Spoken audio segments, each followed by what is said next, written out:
Hello, we're back with Mark. In this video, we'll be covering the last 9 apostles of this Gospel's reckoning of the 12. I wanted to fit all 9 into this presentation, so it's going to be a long one. I think the longest yet. And I'm still a little sick. My voice might sound a little funny. I apologize if it does. Now, in our previous commentary, we discussed the apostles Simon Peter and the sons of Zebedee, and the epithets Petrus and Boanerges, which rested upon them respectively, Boanerges being unique to Mark. So, as we said, we're now left with 9 more of the original 12, of whom, for the most part, we know comparatively less than we do concerning Simon Peter and the sons of Zebedee. But that does not mean that there is not still much to discuss. Sometimes less is more, and a small set of interesting details concerning one apostle can reveal a whole volume of wisdom. There's also another controversial truth for us to thunder in this video. This one is going to be the fact that the apostles James and Jude are the half-brothers of Yahshua Christ, not through Joseph, but through his earthly mother Mary and a man named Alphaeus. We won't stop there, however, because hidden among the apostles, there might even be a third son of Alphaeus. Indeed, let's get started. Mark 3:18.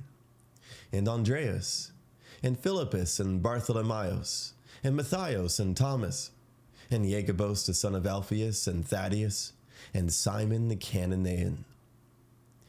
Andrew is listed beside Peter, his older brother, in Matthew and Luke, but not here in Mark.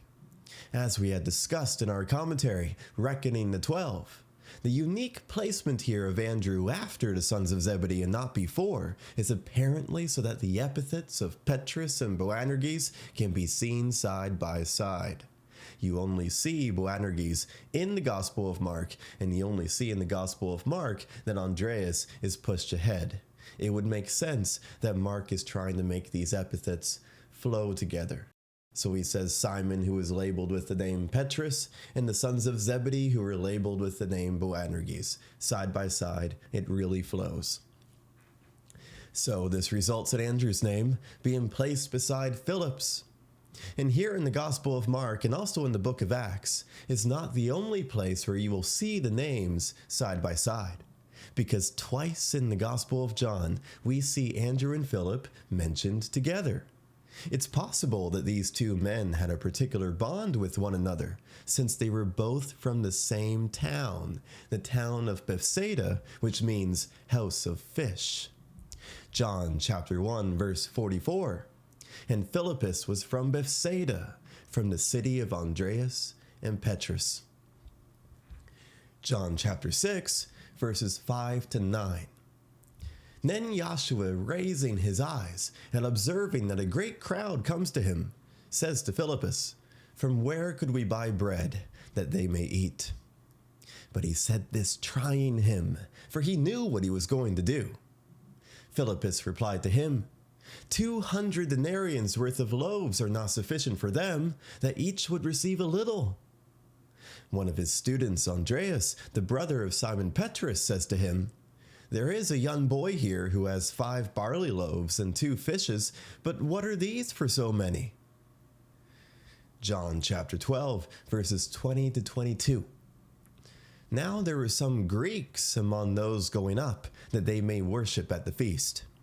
Then these had come to Philippus, who was from Bethsaida of Galilee, and had asked him, saying, "Master, we wish to see Yahshua." Philippus comes and speaks to Andreas. Andreas and Philippus come and speak to Yahshua.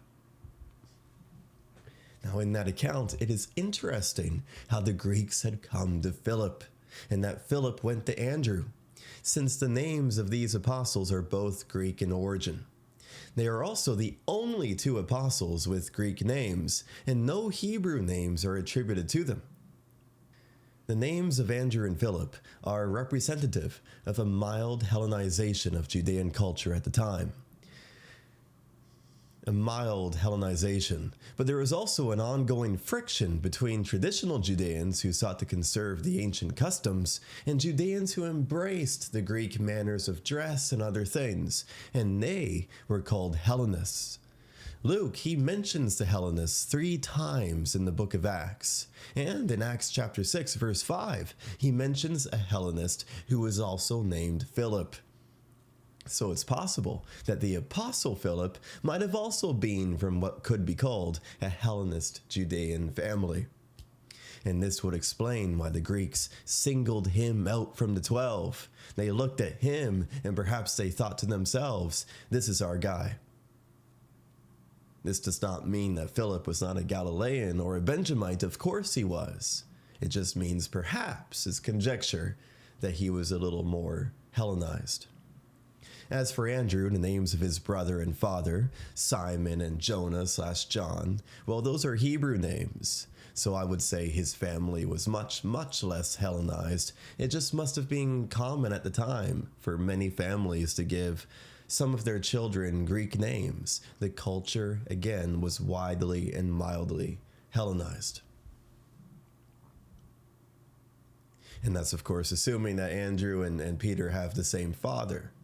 Maybe they had the same mother, but not the same father if Simon's father died. Though I would say that's unlikely. We don't really know, but I'm assuming they are both the sons of Jonah/John. Andreas means manly, being derived from Andrea, an ancient Greek word for manhood and valor. A related word, androzomai, is used by Paul of Tarsus, where he wrote to the Corinthians, quote, "Be alert, be established in the faith, behave as men," androzomai, be strong. Philippus means fond of horses. That's a fun one. A conjugation of philos, friendly, Strong's 5384, and hippos, horse, Strong's 2462. To continue with a theme from the last presentation, that theme of the wedding supper of the Lamb and those who are invited, of course, those who are, quote, as Paul wrote to the Corinthians, alert, and also established in the faith, and also behave as men, Andrew, androzomai, they will be invited as sons of thunder to ride on horses, Philip, when Christ comes to make war with the deranged. As we read in the Revelation, quote, "And the armies in heaven follow him upon white horses, clothed with clean white linen." And then, in a related prophecy of the wedding supper, found in Habakkuk chapter 3, the very same chapter which we cross-referenced in the previous commentary to the sons of Zebedee, where it says, "In wrath remember mercy," that second mercy of Christ when he redeems us from the hands of our enemies. Well, we read in Habakkuk 3 concerning the wedding supper, quote, "Was Yahweh displeased against the rivers? Was your anger against the rivers? Was your wrath against the sea?" Those are all types for the bastard races. "That you did ride upon your horses and your chariots of salvation." That's Yahshua Christ and his army. So the placement of the names of Andrew and Philip side by side is therefore also prophetic of the wedding supper war, albeit more slightly and more subtly than in the case of the sons of Zebedee, where it was so explicit, it was essentially beaming out towards our faces. To summarize, those who are strong, Andrew, in the faith, 1 Corinthians 16:13, will ride on horses, Philip, with Yahshua. It is interesting that Paul of Tarsus, writing to Philemon, mentioned an archippos, a name which means master of the horse, and called him, quote, "our fellow soldier." Philemon, verse 2, "And to Apphia the sister, and to Archippus our fellow soldier, and to the assembly at your house." Now, concerning Andrew, he was a former student of John the Baptist, and along with the Apostle John, was one of the first 2 apostles to follow Christ. Being the younger brother of Peter, and spending time with John, the son of Zebedee, apart from his older brother Peter, he might have been close in age to that youngest apostle John. That would explain why they're hanging out together in John 1, but not with Peter around. Apart from this, and the 2 brief mentions of him and Philip, which we cited earlier from the Gospel of John, And also, apart from when he inquires of Yahshua, along with the sons of Zebedee and his brother Peter on the Mount of Olives in Mark 13, where they're asking Yahshua, what's the sign of your coming, among other things, in the prelude to Yahshua's Olivet Discourse. Well, apart from those things, not much else is known of the Apostle Andrew. Philip was from the town of Bethsaida, and was the fourth apostle to follow Christ, after John, Andrew, and Peter. And he then later went and told his friend Nathanael of Cana that they found the Messiah. And that Nathanael might have been the apostle Simon the Cananean, or even the apostle Bartholomew, and we'll discuss those things later. It is Philip who later asked Yahshua during his last earthly Passover with him, quote, "Prince, show us the Father, and it shall satisfy us." To which Christ responded in part, quote, "For so long a time I am with you, and you do not know me, Philippus? He who has seen me has seen the Father. How do you say, 'Show us the Father'? Do you not believe that I am in the Father, and the Father is in me?" Apart from this and the two accounts which we cited earlier from the Gospel of John, there is not much else which the Gospels tell us concerning Philip. The book of Acts might appear to tell us a little more concerning the apostle, since there is a Philip who is described as immersing the Ethiopian eunuch in water. That Ethiopian was a Judahite in the employment of the Ethiopians in Gaza, and for that reason he went up to Jerusalem to worship at the feast. He could also have been from one of the Judahite settlements in Ethiopia. It is easy to conflate this Philip with the apostle, but the context of Acts strongly suggests that he was not the same man, that he was a different Philip. There is a Philip who was among the 7 chosen to administer the needs of the widows among the Hellenists. In Acts chapter 6, we briefly referenced him earlier. And then in Acts 8, we read of a Philip preaching in Samaria, who must be that same man. Because Luke writes much later in the book of Acts of a, quote, "Philippus, the preacher of the good message, being from of the 7. Luke also shows us how this Philip was dwelling in Caesarea, which is where the Philip of Acts 8 went after immersing the Ethiopian eunuch. So there is no doubt whatsoever that the Philip who immersed the Ethiopian eunuch is not the apostle, but is the Philip of the 7. Now, as we discussed in our commentary, reckoning the 12, the Apostle Matthew in his Gospel lists the 12 in pairs, and one of those pairs is Philip and Bartholomew. These two men are also listed side by side in the reckonings of the 12 found in Mark and Luke. That's a consistency which you don't always see in the reckonings, and this consistency has led some to conjecture that Bartholomew is Nathanael, since it is Philip who had quickly come to inform Nathanael that he and the others had found the Messiah.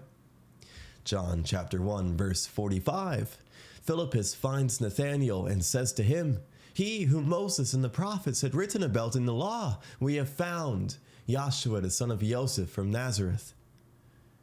This identification of Bartholomew as Nathanael is plausible, as there is indeed some logic behind the pairings in Matthew. There's logic behind them, and is also intriguing since Bartholomew is the only apostle we know essentially nothing about. So it's always enticing to see a possible hint of information about him. It is also possible, however, that Nathanael was Simon the Cananean, as Nathanael was of the town of Cana. In my opinion, the mutual identification with the town of Cana is a slightly stronger argument than the pairing of the names, Philip and Bartholomew. Now, when we say that we know nothing about Bartholomew, perhaps that's not entirely true, since the name Bartholomew does mean son of Talmai. And that revelation ends our arsenal, our armory of facts concerning Bartholomew. That's pretty much all we know. He's certainly the most mysterious of the apostles. Talmai means ridged. It's a Hebrew word, Strong's 8525, and it refers to furrows. So perhaps the name Bartholomew was prophetic of his destiny as an apostle working in the harvest. As Christ said, Great is the harvest, but the workers are few. Therefore it is necessary for the Lord of the harvest that he send out workers into his harvest. And what follows there in Matthew is a reckoning of the 12. Speaking of Matthew, he's the next apostle in the list. Matthew in his gospel pairs himself with Thomas. Remember, Matthew presents the apostles in pairs. And there is no doubt that the tax collector Levi, called by Christ in the previous chapter of Mark, is this apostle Matthew, where we read in Mark 2:14. And going by, he saw Levi, the son of Alphaeus, sitting at the tax office. And he says to him, "Follow me." And arising, he followed him. Matthew identifies himself as this Levi in his own gospel, in his account of Yahshua calling Levi the tax office. And then he also uniquely and humbly calls himself the tax collector in his listing of the 12. So this Levi the tax collector is certainly Matthew. So Matthew chapter 9 verse 9, this is Yahshua, the parallel account of Yahshua calling that Levi in Mark 2, quote, "And Yahshua passing from there sees a man sitting at the tax office called Matthias." So it's Matthew this time instead of Levi, and says to him, "Follow me." And arising, he followed him. And then Matthew's reckoning of the 12, Philippus and Bartholomew, Thomas and Matthias, the tax collector. Because Mark and Luke call the apostle Matthew by the name Levi in their accounts of his calling, but then they call him by his more famous name Matthew in their listing of the apostles, that makes me wonder if Levi was the more intimate name, the more personal name, as opposed to Matthew, which might have become a more public name associated with his ministry. If Levi was a more intimate name, that would also explain why Matthew does not refer to himself by that name in his own gospel. It was the responsibility of Levites to collect the tithes in the ancient kingdom. And sons, they often took on the vocations of their fathers, going down through the generations. Therefore, being a tax collector and having the name Levi makes it a credible possibility that Matthew was a Levite. Furthermore, Levites were often scribes in former times, Ezra being one notable example. And that tradition seems to have continued to some extent, considering that the contemporary historian Flavius Josephus was a Levite, and also that Mark, being the cousin of the Levite Barnabas, was allegedly Peter's transcriber. Allegedly, because that's what the early Christian writers witnessed, but there's no way to know if it was true. It would have been natural for the first gospel, Matthew's gospel, to have been penned by a Levite, considering how the Levites were often scribes. Once again, names are important. Matthew combines the Hebrew word methoth or matoth, Strong's 4991, with Yah, and thus means gift of Yahweh. Something I had not realized when writing on Matthew in the past is that his name appears in the Old Testament where it belongs to at least 4 distinct Levites, according to my reckoning. And so this might be another hint towards Matthew being a Levite. 1 Chronicles 9 verse 31. And Mattithiah, one of the Levites, who was the firstborn of Shalem the Korahite, had the set office over the things that were made in the pans. So there you have a Levite called Matthew. The name Matthew might have been popular among Levites because the Levites would give sacrifices to Yahweh, matoth, gift. And we see an example of that in Ezekiel 46, where the prince in that temple vision is depicted as giving sacrifices to Yahweh. The fact that Matthew was a tax collector and author of the first gospel are both strong indications indeed that he might have been a Levite, but this coincidence, quote-unquote coincidence, of nearly every Matthew of the Old Testament being of Levi, that is just a cherry on top. More subtly, the name of Matthew's father, Alphaeus, can be interpreted to mean changing, as it derives from the Hebrew noun kalef, Strong's 2500, and it might have been prophetic then of the change in priesthood from the Levitical to the Melchizedek, which was a gift for all of us. This is why we titled the commentary, in which we discuss these things, changes and transitions. The noun caliph is itself derived from the verb kalaf, Strong's 2498, which is only seen twice in Numbers 18, where it described some Levitical duties. So another subtle hint. There is not much else we know about Matthew apart from his vocation, his calling, the dinner he held for Yahshua at his house, which could suggest he was a man of some wealth and means, and that would make sense, his possible Levite lineage, and the fact that he is the author of the first gospel. Apart from these things, we don't know much else concerning the man. The early Christian writers, they universally agree that Matthew wrote the gospel attributed to him, and there is no reasonable cause for doubt. Now, speaking of doubting, that brings us to Thomas. Unlike Simon Peter and his brother Andrew, or the sons of Zebedee or Bartholomew or Matthew, we do not know the name of Thomas's father. But what we do know is this, that he was a twin. The name Thomas is derived from the Hebrew word teom, Strong's 8380, which means twin. See Genesis 25, verse 24. In the Gospel of John, the Apostle Thomas is thrice recorded as having had the nickname Didymus. The adjective Didymus meaning double, twofold, or twain in Greek. Wherever it appears in the Gospel of John, it is in the singular form which, according to Liddell and Scott, was used to describe one of a pair of twins. It appears then that the name Didymus was only the Greek equivalent of its Hebrew name Thomas, because both names mean twin. The fact that the form of the name Didymus is in the singular and not in the dual or plural seems to indicate that Thomas's twin brother was not one of the 12. Furthermore, since the label is uniquely placed upon Thomas in the gospel and upon no one else, this could seem to indicate that the three apostolic pairs of brothers, Peter and Andrew, James and Jude, James and John, this seems to indicate that they were not themselves twins. We can all remember how Thomas is famous for being the apostle who was not present when the resurrected Christ first appeared to the apostles in the barred room. And he doubted that they had truly seen the Christ. John chapter 20, verses 24 to 25. Now Thomas, one of the 12, who is called Twin, was not with them when Yahshua came. That is the CNT translating Didymus, where it says who is called Twin. Therefore the other students said to him, "We have seen the Prince."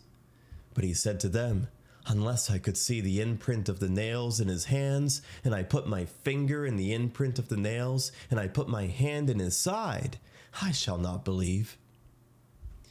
8 days later, Yahshua appeared again in the room, and famously summoned Thomas forward to feel the imprint of his wounds, urging him to be faithful. Now, as we have routinely seen in this commentary, names are important. The adjective Didymus has a meaning of double, and because Thomas doubted, perhaps the account can bring to mind the words of the Apostle James in his lone surviving epistle, where he wrote, James chapter 1, verses 6 to 8, "But he must ask with faith, doubting nothing. For he who doubts is like a wave of the sea, being driven and blown about by the wind. For that man must not suppose that he shall receive anything from the prince, a double-minded man, unstable in all his ways." So you see, being double-minded connected with doubting. And indeed, Didymus means double. So it seems that Thomas's name Didymus was also prophetic of his doubting nature within that episode of the gospel. There is one other unique account where Thomas plays a small role. And that is where Yahshua's words that they were going to Lazarus were misinterpreted by Thomas. And he responded by saying, "Must we also go that we may die with him?" It's open to interpretation if Thomas's words there were a question or a statement. John chapter 11, verses 14 to 16. So then Yahshua said to them frankly, "Lazarus has died. Yet I rejoice on account of you, that you shall have faith, because I was not there, but we must go to him." Then Thomas, who is called Twin, said to the fellow students, "Must we also go, that we may die with him?" So in the CNT, it's interpreted as a question. This had transpired near the end of Yahshua's ministry, and by that time he had already informed his apostles of his imminent death on at least 3 occasions. So perhaps that influenced Thomas's interpretation of Yahshua's words and his response to them. We do not know when or how Thomas was called to be an apostle, but we do know that he was a fisherman like the majority of the others. Since in the closing chapter of his gospel, John records him as fishing with Peter, Nathanael, the sons of Zebedee, and 2 other students who are unnamed. This summarizes most of what we know concerning the Apostle Thomas. Speaking of twins, the patriarch Jacob was the twin brother of Esau, and the next apostle of the list once again bears his name. Just like James, which is Jacob, the son of Zebedee. This time it is James, which is Jacob, the son of Alphaeus. No one should be a doubting Thomas when presented with the proof that this Jacob, along with Jude Thaddeus, is the half-brother of Christ by the same mother. He is the only apostle who is called the brother of the prince. And he's called the brother of the prince by Paul of Tarsus. And if the designation was spiritual, then why is it uniquely placed upon James? All the apostles then would have been the brothers of the prince. Even Josephus, even Flavius Josephus called James the brother of Yahshua, which was certainly a literal and historical application because Josephus was not a Christian. It is not a coincidence whatsoever that the 2 men who can be identified as brothers of Christ within the list of the apostles, Jacob and Jude, have names which are listed among the 4 recorded brothers of Christ, where we read, for instance, later in Mark chapter 6, verse 3. "Is this not the craftsman, the son of Maria, and brother of Jacobos, Jacob, and Joses, and Judah, Jude, and Simon? And are his sisters not here with us?" And they were offended by him. The fact that Mariam is mentioned in Mark chapter 6, verse 3, but not Joseph, certainly suggests that Joseph had fallen asleep by this time. There is little doubt then that Alphaeus, the father of James, according to the reckoning of the 12, and presumably the father of these other brothers of Christ as well, there is little doubt that he was the kinsman redeemer for Joseph, the next of kin, who would be lawfully required to redeem his brother's widowed wife and raise up seed for him, because, well, Yahshua was not Joseph's son. Mariam certainly changed husbands, and it's quite funny then that the name Alphaeus, as we've said, means changing. As we said in regards to Matthew's father, who had the same name, but who was certainly not this same Alphaeus. No, Matthew was not the brother of Christ. That's quite clear in the gospel accounts. Concerning when Mariam remarried, we cannot know for sure when Joseph died, and so it's unclear whether the father, which Mariam mentions in the account of Luke 2, was Joseph or Yahshua's earthly stepfather, Alphaeus.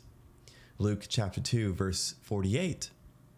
So this is when they find him in the temple at 12 years of age, speaking with the Pharisees and the scribes.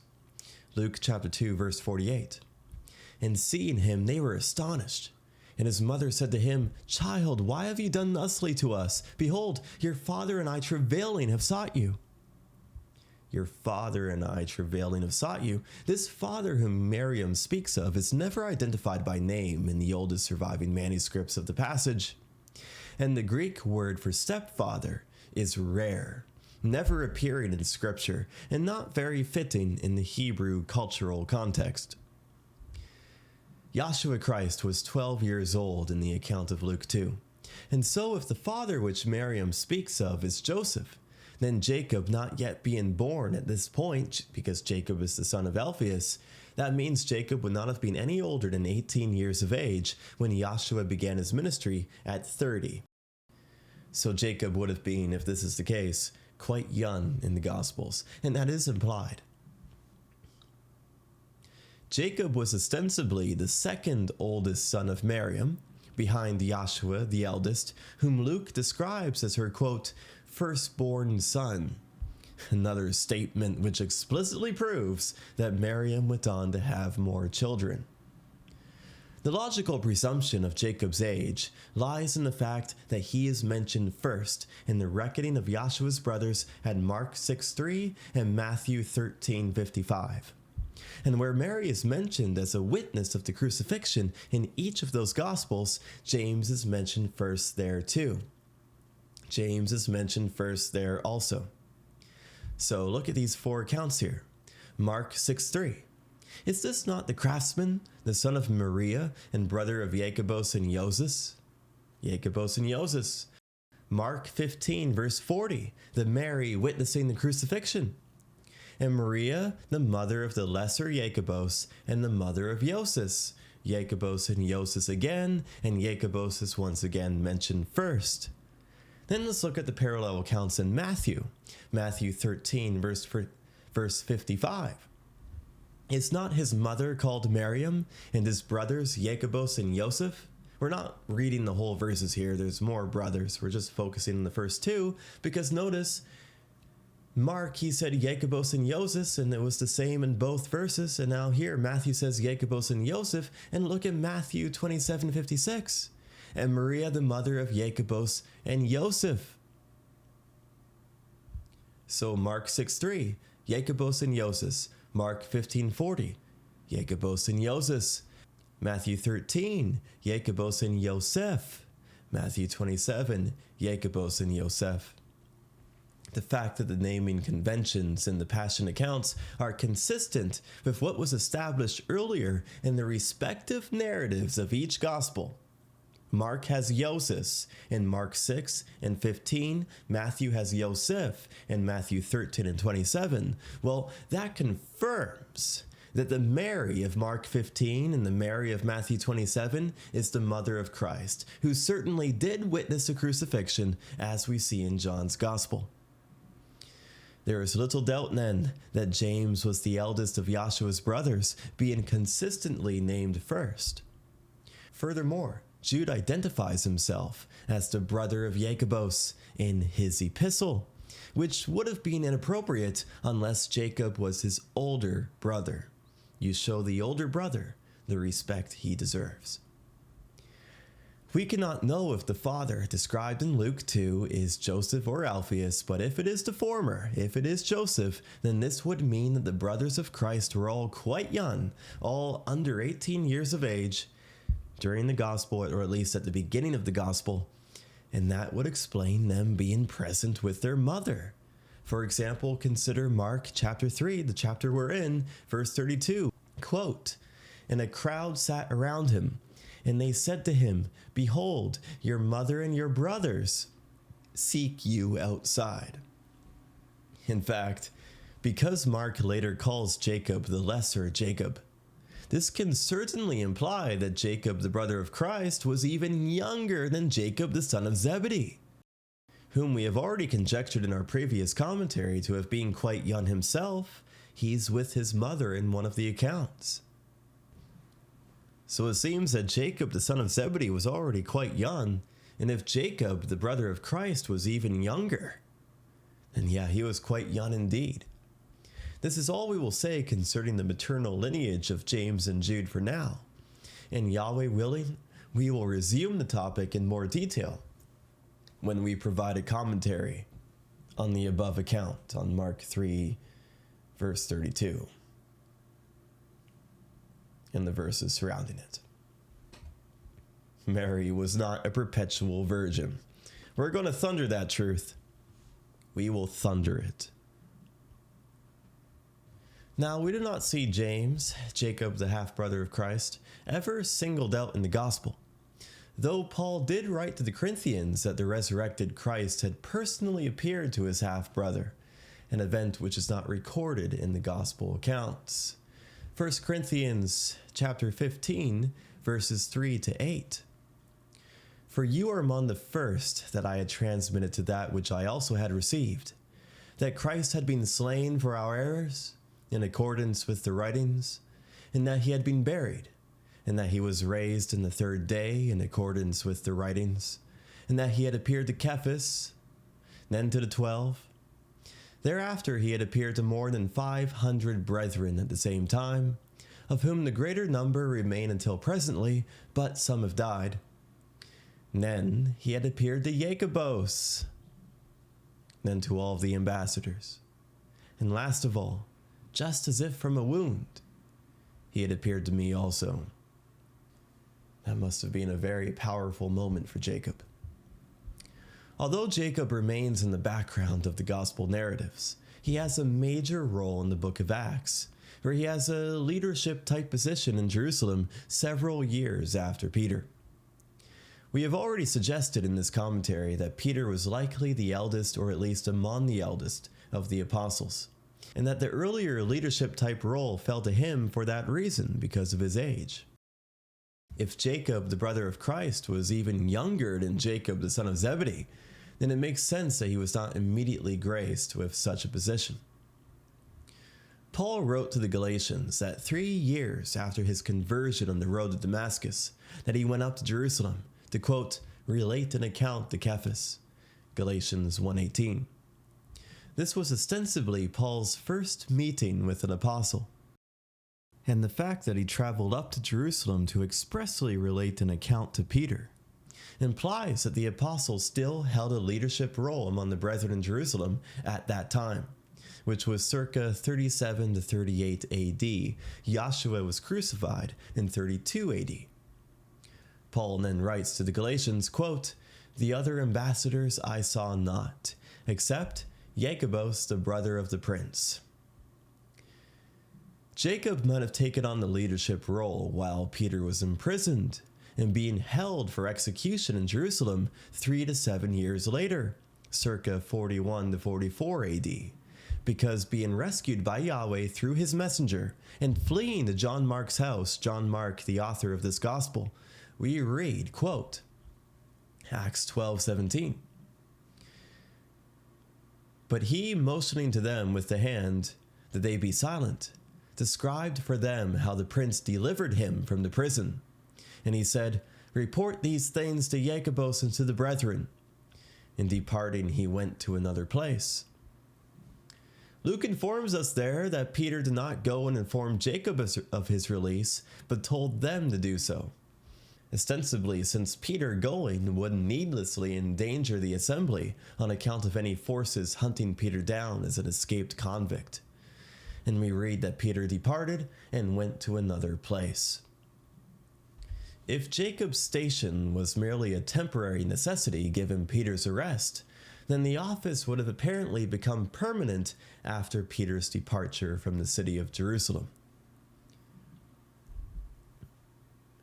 And we can imagine that it would be quite some time until Peter returned to Jerusalem.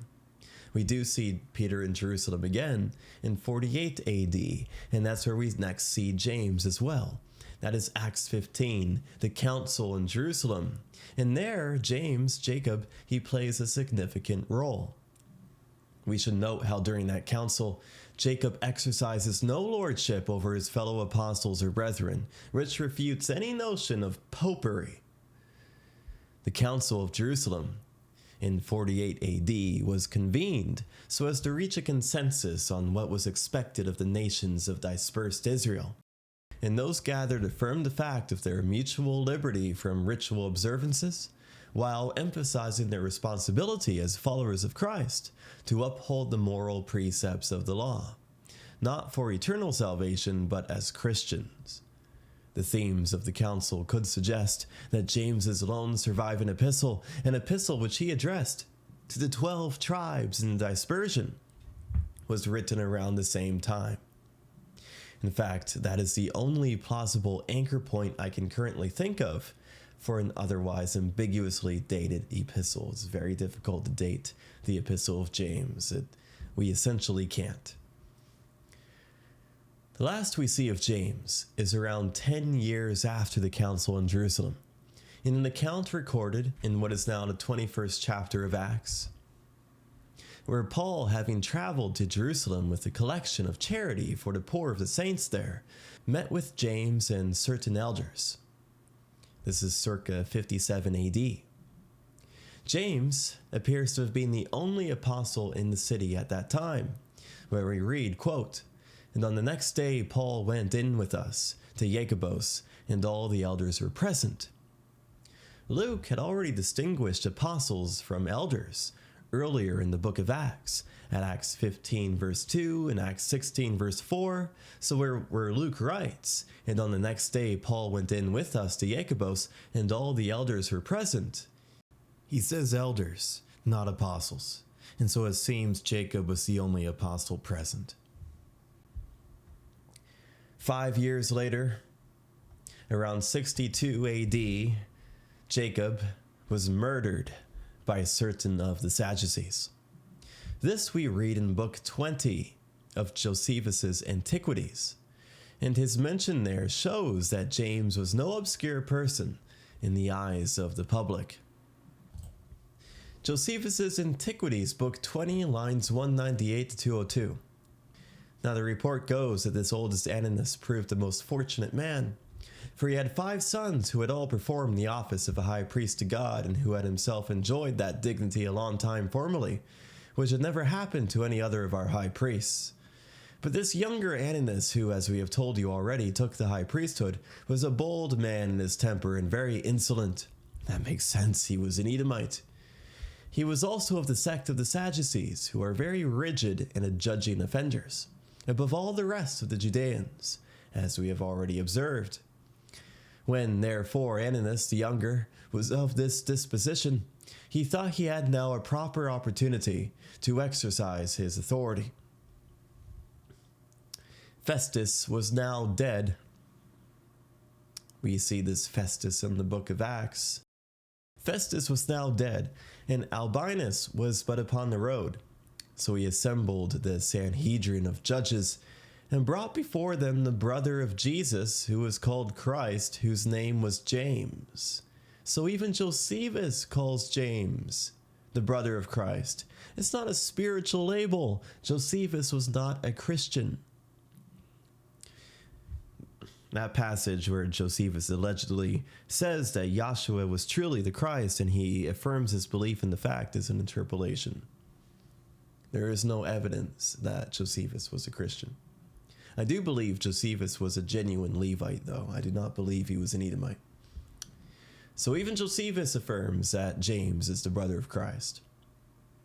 And some others, or some of his companions, and when he had formed an accusation against them as breakers of the law, he delivered them to be stoned. But as for those who seemed the most equitable of the citizens, and such as were the most uneasy at the breach of the laws, they disliked what was done. They also sent to the king Agrippa, desiring him to send to Ananus that he should act so no more, for what he had already done was not to be justified. It was not justified to slay James and the brethren with him. It was necessary that the same demonic party of bastards responsible for the murder of Christ also slay his half-brother. For the prince himself said that the blood of all the saints and prophets was required of the Edomite Jews, who are not Judah, but are the synagogue of Satan. Speaking of the name Judah, another one of Yahshua's half-brothers bore that name, though he is called Jude in most translations, so as to distinguish him from Judas Iscariot, who also bore the name Judah. They have the exact same name. The Thaddeus mentioned here in Mark and in Matthew is no doubt the Apostle Jude, brother of Christ and of James, and the author of the lone epistle which bears his name. This can be confirmed through the fact that a Jude takes the place of Thaddeus in Luke's reckoning of the 12 in his gospel, and that an apostle by the name was present at the Last Supper, where we read in John's gospel, John chapter 14, verse 22. Judah, not Iscariot, says to him, "Prince, what comes to pass that you are going to make yourself manifest to us and not to society?" Indeed, John's making that parenthetical statement there, that parenthetical clarification, not Iscariot, because Jude and Judas shared the exact same name, Judah. Now we know from the accounts which we cited earlier in this presentation that Mary, the mother of Christ, had a son named Judah. Mark 6:3. Is this not the craftsman, the son of Maria and brother of Jacobos and Joses and Yehuda, and Simon?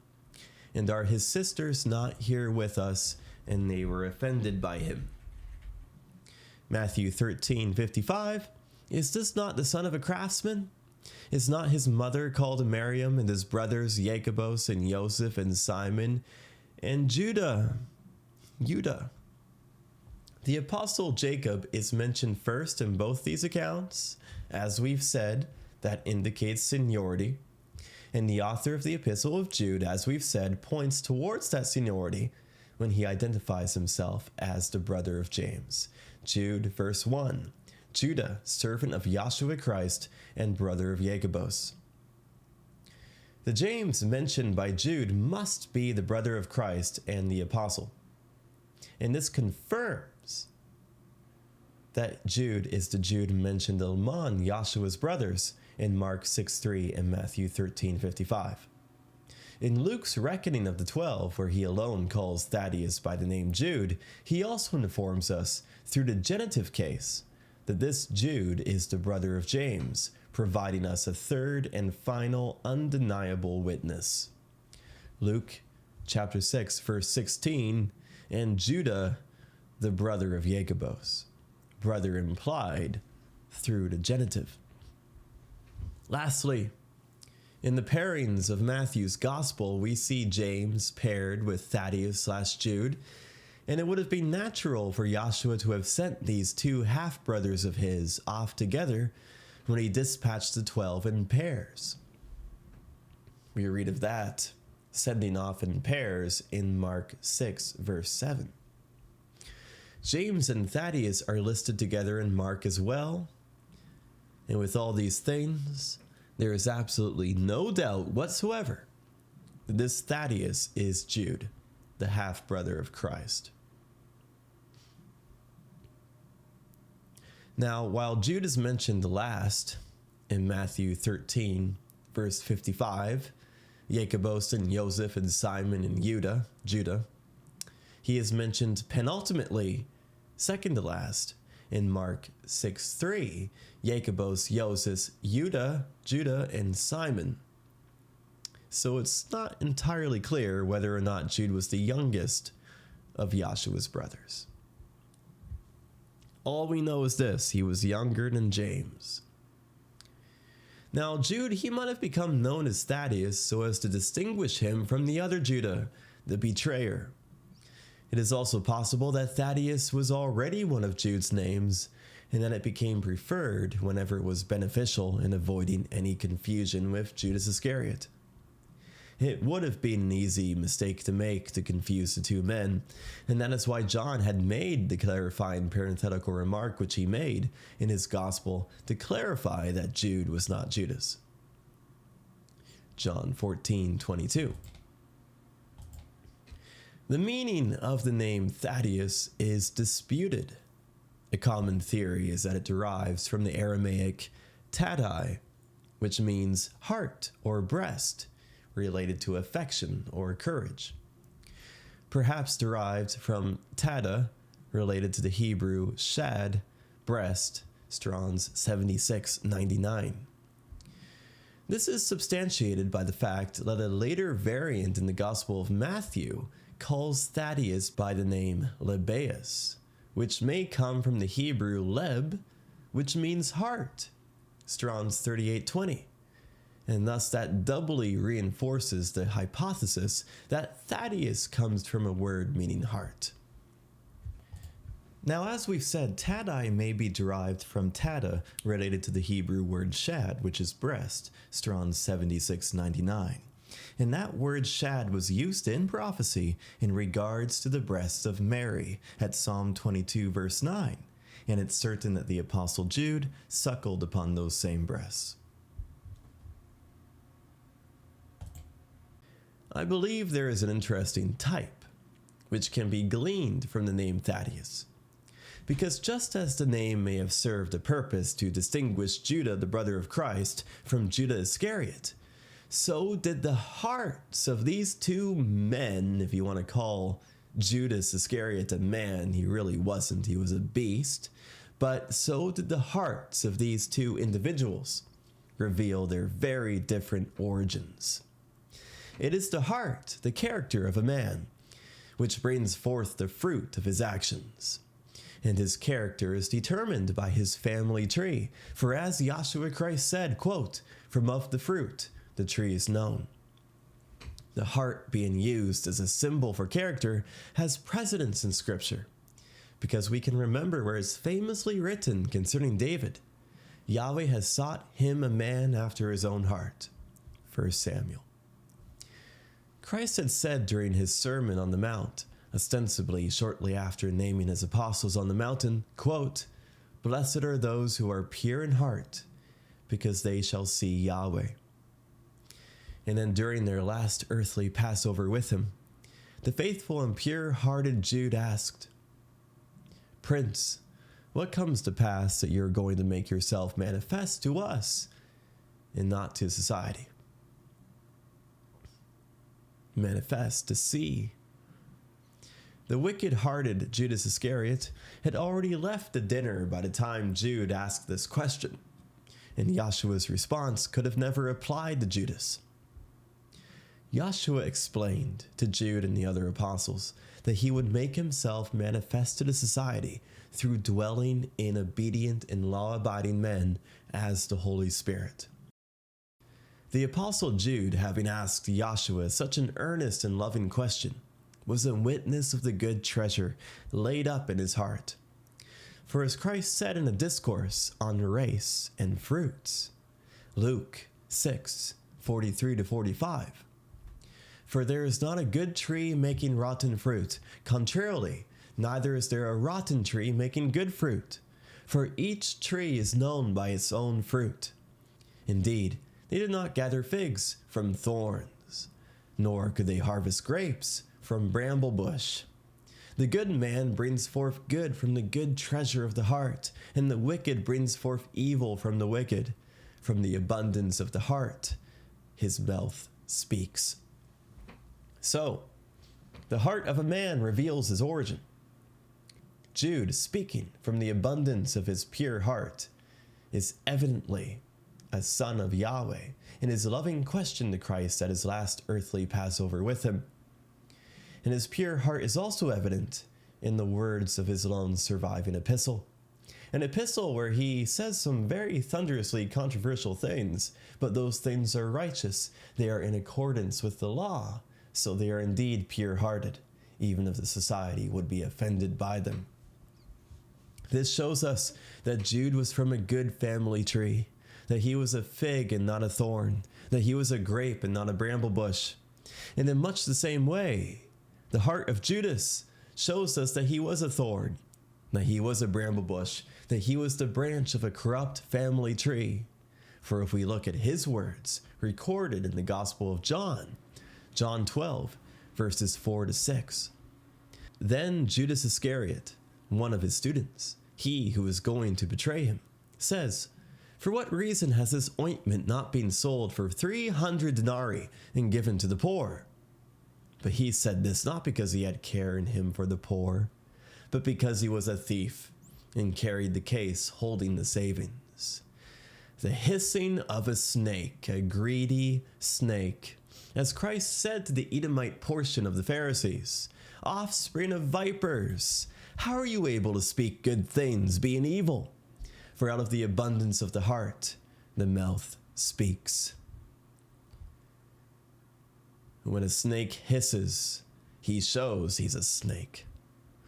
The fruits of Judas Iscariot and his racial inability to abide in the commandments culminated in the ultimate and inevitable betrayal building up in his heart.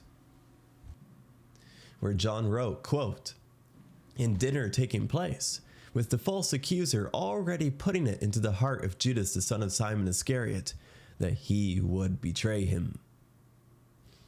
The false accuser there could very well represent the Sadducees and the Sanhedrin, who had already met with Judas by that time. And Judas, being a viper much like them, a racial viper, he ate up the bribery. So betrayal, as we see in John, was in the heart of Judas Iscariot, and that was the fulfillment of a prophecy recorded in the 55th Psalm, where speaking of Judas Iscariot in the near vision, it says, quote, "The words of his mouth were smoother than butter, but war was in his heart. His words were softer than oil, yet they were drawn swords."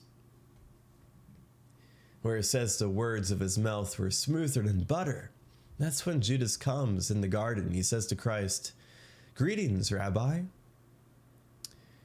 The word for greetings there, I believe in the Gospel of Luke, has a positive inference. It can be translated as "rejoice, Rabbi," which is really sick and typical from an Edomite Jew. I almost said something else.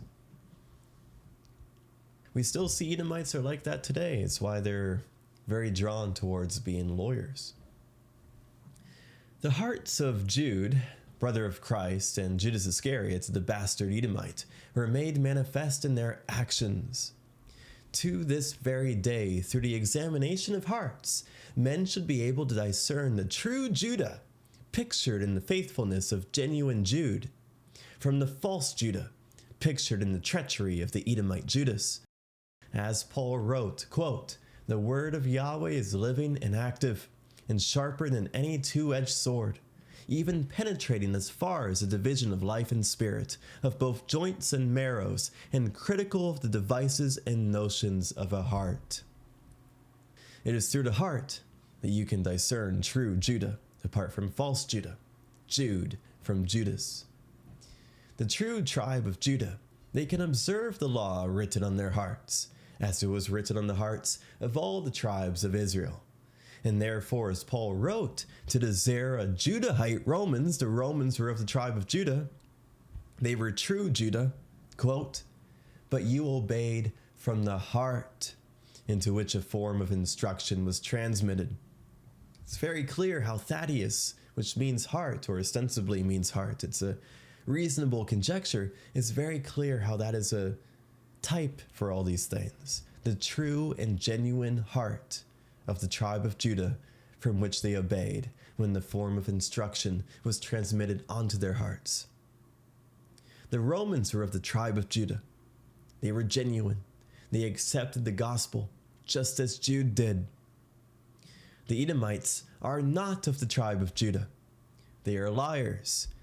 Through the reasoning of hearts, the true Judah can be discerned from the false. This, I believe, is a type made manifest in the name Thaddeus.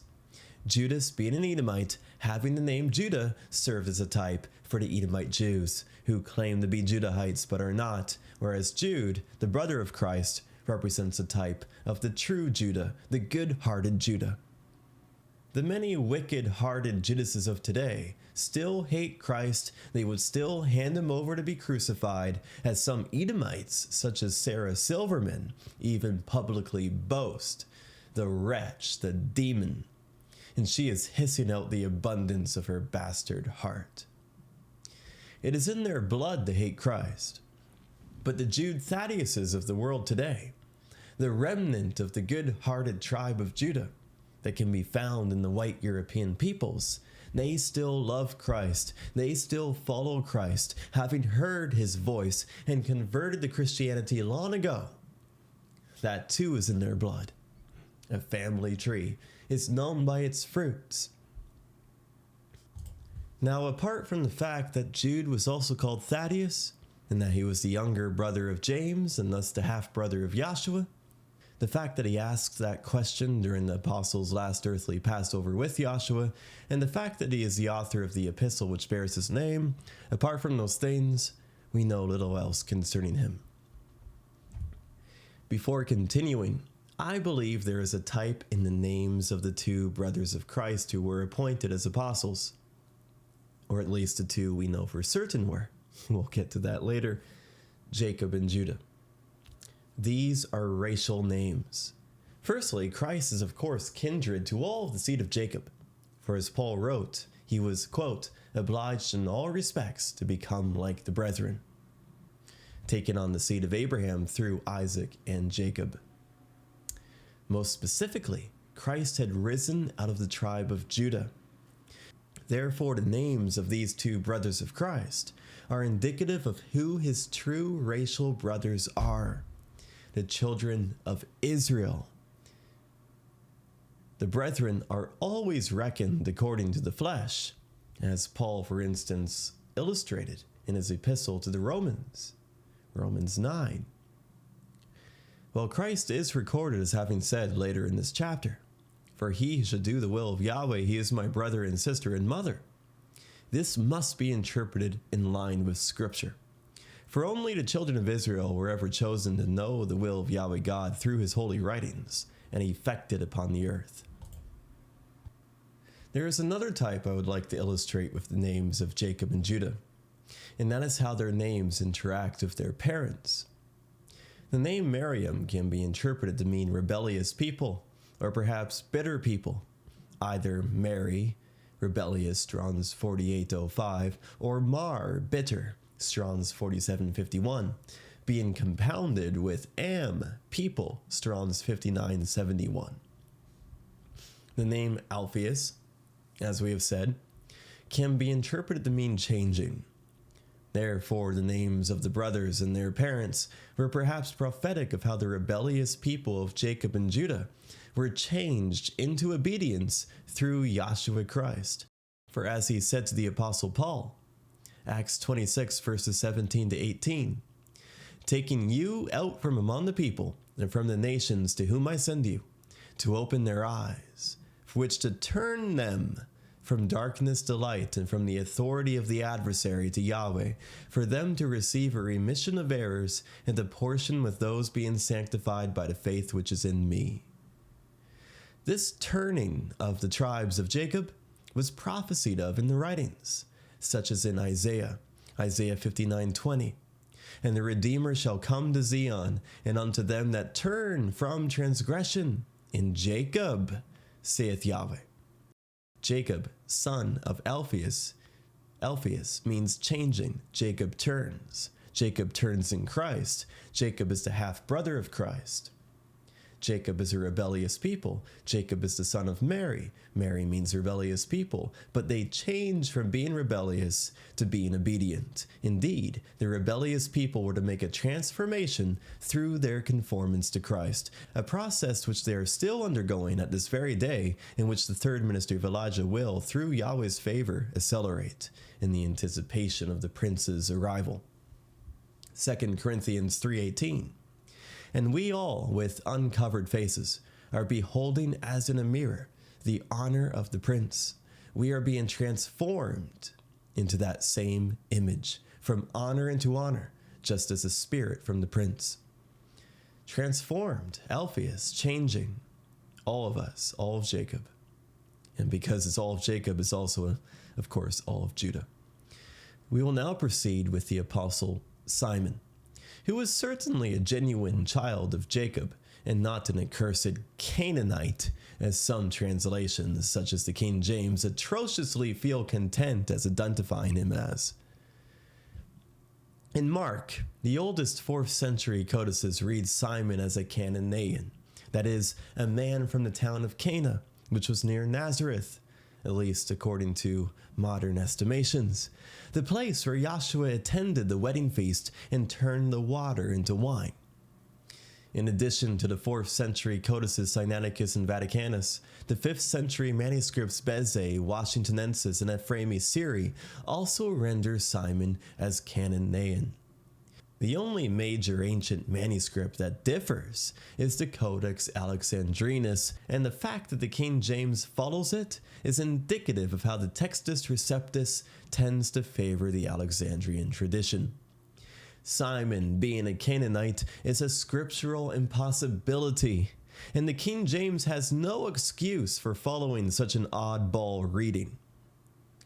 The situation in the Gospel of Matthew is a little more complex, but the answer is just as simple. In Matthew, we see a division from an early time. The 4th century codices Sinaiticus and Vaticanus have Canaanite and Cananean, respectively. And from there, the split continues right down the middle with roughly equal support on both sides. But the reading that should be followed between the two should, of course, be a simple matter. Not because of the weight of the readings favoring Cananean if we include the Gospel of Mark, but because of truth. Once again, it is a scriptural impossibility that Simon was a Canaanite. There is no room for bastards in the covenant with Abraham's seed through Isaac and Jacob, and neither is there room for bastards in the new covenant, exclusively made with Israel and with Judah. As Paul wrote concerning the Abrahamic covenant, quote, "Even a validated covenant of man no one sets aside or makes additions to for himself." And also to the Thessalonians, Paul, he also wrote, quote, "The faith is not for all." He indeed wrote that. Faith is in the nominative case. Yahshua Christ was not a hypocrite. He was not standing with a Canaanite apostle at his side when he expressly told the supplicating Canaanite dog that I have not been sent except to the lost sheep of the house of Israel. He would have been a hypocrite if he said that to her with a Canaanite apostle beside him. Neither was he a liar when he told the apostles, "Have I not chosen you 12? Yet one from among you is a false accuser."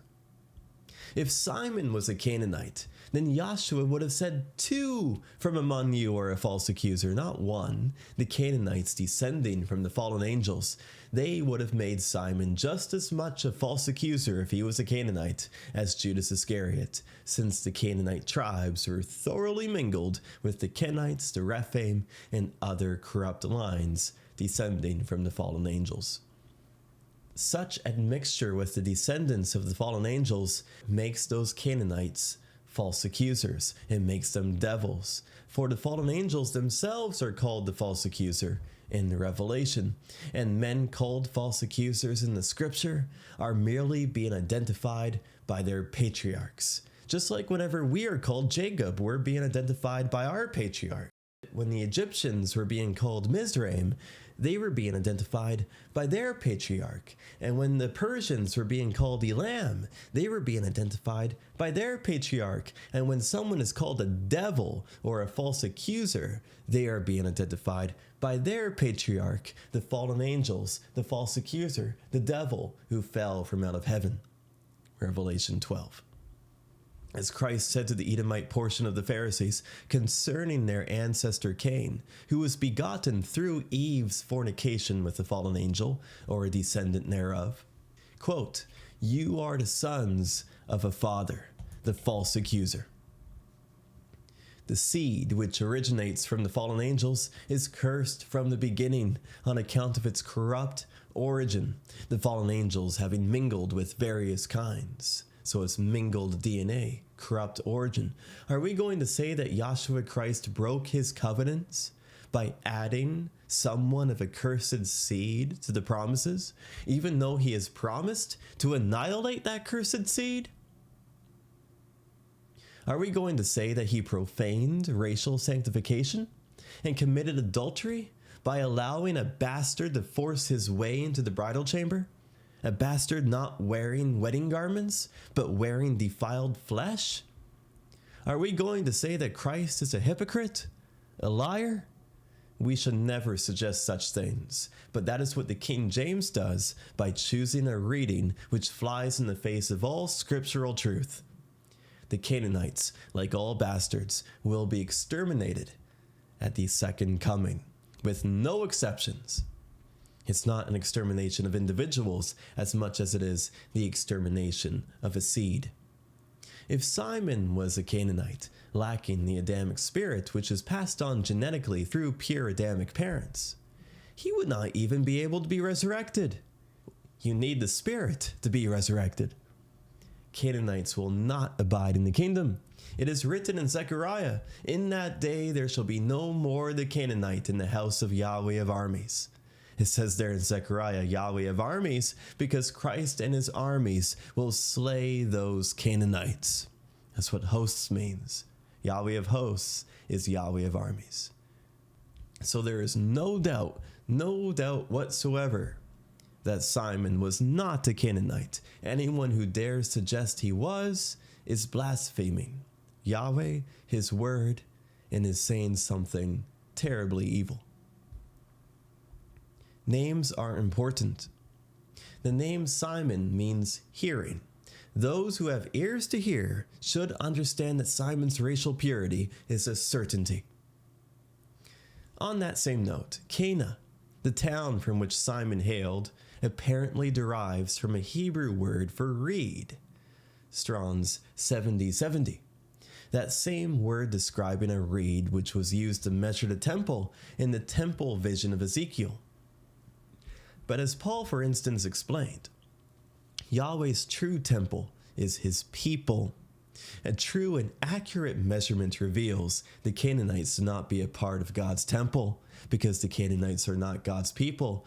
Those who would favor the reading of Canaanite over Canaan are ironically unable to use the measuring reed. Canaan, Cana, reed. There is irony in that. Apart from his listing here, Simon the Cananean is never mentioned again, at least by that name, in the Gospels. But it's not unrealistic to conjecture that he is one and the same with Nathanael of the Gospel of John. In the opening chapter of that Gospel, John records the first interactions of Yahshua with the first four of his apostles, Andrew, John, Peter, and Philip. Then we see Nathanael enter the scene. And the account of his interaction with Christ is longer than all those others. Now, why would John have joined an account of Nathanael with these other men if he too were not an apostle? I suppose, of course, it is possible that he wasn't, but we would assume he was, just given the context and the circumstances of how John organizes and writes that opening chapter, or what is now that opening chapter. John didn't actually write any chapters. We divided them into chapters. Let's read the account. John chapter 1, verses 43 to 51. The next day he desired to depart for Galilee, and he finds Philippus. And Yahshua says to him, "Follow me." And Philippus was from Bethsaida, from the city of Andrew and Peter. Philippus finds Nathanael and says to him, "He whom Moses and the prophets had written about in the law we have found, Yahshua the son of Joseph from Nazareth." And Nathanael said to him, "Can anything good be from Nazareth?" Philippus says to him, "Come and see." Yahshua saw Nathanael coming towards him, and he says about him, "Look, an Israelite indeed, in whom there is no guile." Nathanael says to him, "From where do you know me?" Yahshua replied and said to him, "Before Philippus called you, being under the fig tree, I saw you." Nathanael replied to him, "Rabbi, you are the Son of Yahweh. You are King of Israel." Yahshua replied and said to him, "Because I said to you that I saw you under the fig tree, you believe? Greater than these things you shall see." And he says to him, "Truly, truly, I say to you, you shall see the heaven having been opened, and the messengers of Yahweh ascending and descending before the Son of Man."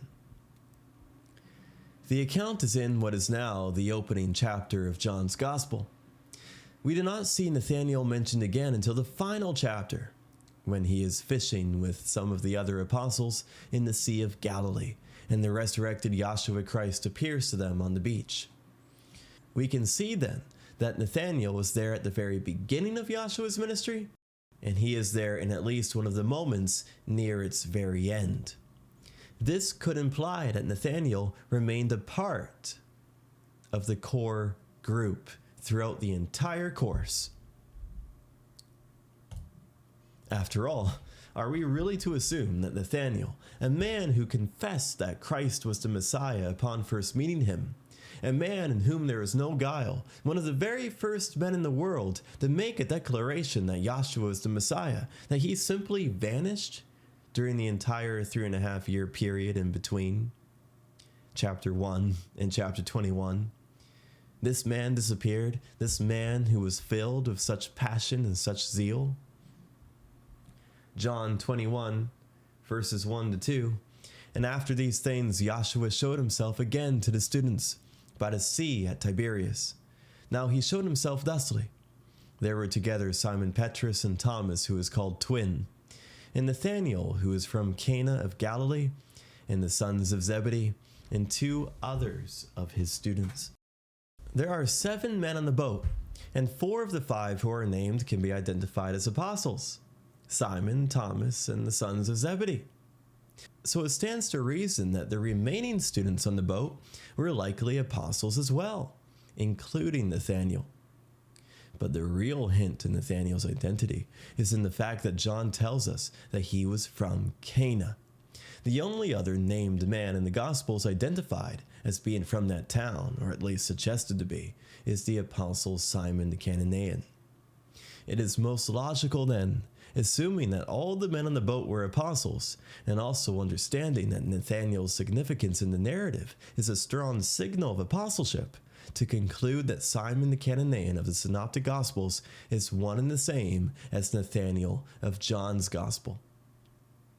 There is no difficulty with Simon being known by more than one name, of which the Gospels yield many examples and of which we have seen many. There is another hypothesis, which is that Nathanael is Bartholomew.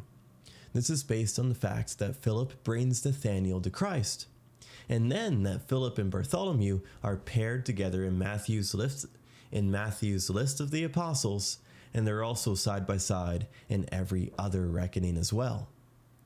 While it is indeed possible that Bartholomew is Nathanael, I believe the shared association with Cana between Nathanael and Simon offers a stronger witness. Once again, names are important. So what about the name Nathanael? It is a compound of Nathan, which means he is given, and El, which means God, thus meaning God is given. Assuming that Nathanael is Simon the Cananean, then we can see the prophetic wordplay between Nathanael, God is given, and Simon, hearing, as whoever has been given ears to hear should recognize that Simon was not a Canaanite. He was an Israelite indeed, in whom there is no guile. Luke, in his gospel, he calls this apostle Simon the Zealot, and that label is quite harmonious with the zeal and enthusiasm which Nathanael is depicted as having displayed. However, this brings us to a short digression which must be addressed. It has been argued that Cananean, is not a demonym, that is, a word describing someone from a certain place, for reason that it has the additional new, the letter N in Greek. It looks like a V. And that it should have been rendered as Canias if it were intended to refer to someone from the town of Cana. It is conjectured, therefore, that Cananias is a transliteration into Greek of the Aramaic Caniah, related to the Hebrew Cana, Strong's 7065, which is jealous or zeal. The suffix aya in Caniah would apparently be a common Aramaic gentilic or adjectival suffix, often indicating someone characterized by a trait or an association with a place or group. For example, parashuya is Pharisee in Aramaic. It is theorized then that Matthew and Mark are transliterating the Aramaic word for zealot into Greek, Simon the Cananean, while Luke actually translated the epithet as Simon the Zealot. The argument concerning the double nu appears to work against this hypothesis, however, since Canaia only has one N, so that does not account for the extra N in Cananias. In response to this, it is conjectured that the additional syllable in Greek is an attempt to preserve the phonemic gemination of the double Y in Canaia. I know this is all very boring, but bear with me. I would raise some contentions with this entire hypothesis. First of all, Aramaic phrases, especially in Mark, are often interpreted by the author. We saw that with Boanerges in the previous commentary. That's an Aramaic phrase, and Mark interpreted it. He interpreted it as sons of thunder. We have Talitha Kum in Mark 5. He interprets it. Little girl, I say to you, arise. We have Ephatha in Mark 7. He interprets it. Be opened. To me, it would be strange for Matthew and Mark to leave Cananias untranslated if it was indeed an epithet instead of a demonym, especially since Mark just interpreted the label Boanerges just a few clauses earlier. Literally in the previous verse, we had Boanerges. Mark interprets it. Then we have Cananean and he refuses to? Why? Secondly, why would the Hebrew evangelists, Matthew and Mark, not translate a word from their own native language, while Luke, who was ostensibly a Greek convert at Antioch, would? That makes no sense. Matthew's gospel seems to have had a Hebrew audience. That is fine. But Mark's gospel clearly did not, and he would have had no reason to assume his Greek or Latin readers would understand the meaning of an obscure Aramaic phrase that cannot even be easily found in any surviving Aramaic text today.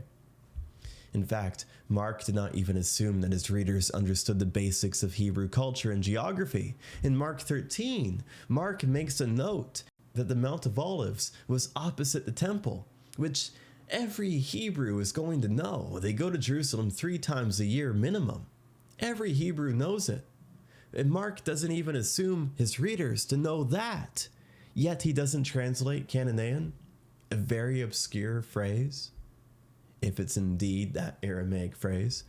No, I wouldn't think so. Thirdly, the suffix ios in Cananias implies source and origin in Greek. So why should we assume that an additional syllable nullifies that? Cana was an unremarkable town. As far as I know, we're not aware of how it was referred to in local dialects. I do not know enough about Aramaic to provide any other opinions besides these, though I will admit that it is interesting. It is interesting that Cana, Strong's 7065, means jealous zeal. That's an interesting coincidence, right? I don't know how to account for it apart from the possibility that Luke might have misinterpreted the demonym, Cananean, as an epithet for zealous. It may also simply be a coincidence, which is unlikely, or a nickname which arrived out of wordplay. Now, on the chance that the hypothesis concerning Canaia is true, and that it's a Aramaic epithet in Matthew and Mark, which is just left untranslated, which I doubt, but it could be true. Well, if it is, then perhaps Simon is not Nathaniel, and the possibility of Nathaniel being Bartholomew becomes slightly greater. Now, there's also another possibility for the Apostle Simon, though, besides him being Nathaniel. We titled this commentary Sons of Alphaeus, and a third son of Alphaeus may be hidden in the midst. We can remember that there was a Simon among the 4 brothers of Christ named in Mark 6 and Matthew 13, and the fact that Simon the Cananean is listed alongside the brothers of Christ, James and Jude, and the fact that Luke even places Simon in between James and Jude may infer that the apostle Simon the Cananean was also a half-brother of Christ, that Simon mentioned in Mark 6 and Matthew 13. If this is true, then the apostle Simon certainly cannot be Nathanael. Remember also how in John 2, Mary, the mother of Christ, had a significant role to play at the wedding supper in Cana, which could suggest that at the wedding supper there were relatives of Yahshua's earthly family. So these are two theories that can be reasonably proposed for Simon the Cananean: that he is Nathanael, or that he is another one of the brothers of Christ. It is also possible that Simon the Cananean was neither. That's also possible that he was a third distinct man. We touched earlier on how Nathanael's name means God is given. And if Nathanael is Simon the Cananean, which is possible but can never be confirmed until we reach the kingdom, but let's say it is, it would be prophetic then, perhaps, of himself and the rest of the apostles. Nathanael, God is given. For as Christ said concerning them in prayer on the night of his arrest, I have made manifest your name to the men whom you have given me from out of society. They were with you, and to me you have given them, and they kept your word. Christ also later said in that same prayer, not one from among them is lost, except the son of destruction, in order that the writing would be fulfilled. Having touched on Simon Peter, the son of Jonah, the sons of Zebedee, who were sons of thunder, the sons of Alphaeus, and others of the apostles, we will now conclude by discussing that son of destruction, Judas Iscariot. Mark 3:19, and Judas Iscariot, he who also betrayed him. Unlike Simon the Cananean, Judas Iscariot was actually a Canaanite. He definitely was, which is why I deliberately refer to him in the past tense. I always try to if I remember. I refer to Judas in the past tense because he's a bastard. He was a bastard. He is truly dead. While the other apostles, having the Adamic spirit, are certainly alive, never having truly died. Yahweh is the God of the living, not the God of the dead. Judas's racial corruption is not conjecture, it is a fact. Yahshua himself exclaimed that Judas Iscariot was a bastard when he called him a devil, which is a false accuser, a racial designation, as we said, referring to the descendants of the fallen angels, who are identified as the false accuser by Christ in his revelation. Judas is also called a false accuser in the Septuagint translation of Psalm 109, a psalm which Peter quoted as being prophetic of Judas. As we have discussed often in this commentary, the fallen angels certainly have descendants upon this earth, and these bastards are the plants which Yahweh did not plant. These bastards have the same fate as their patriarchs, which is why Christ says to the goat nations, "Go from me accursed," into the eternal fire, which is being prepared for the false accuser and his messengers. The goat nations are being compared to the false accuser and the messengers. They're sharing the same fate because those nations come from the loins of the false accuser and his messenger.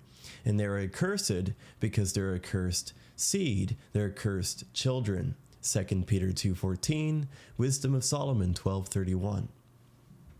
The apostles, having elaborated on the origin of the bastard races with the fallen angels, 2 Peter, Jude, we have videos on these on our channel, some brotherly discussions with our friend White.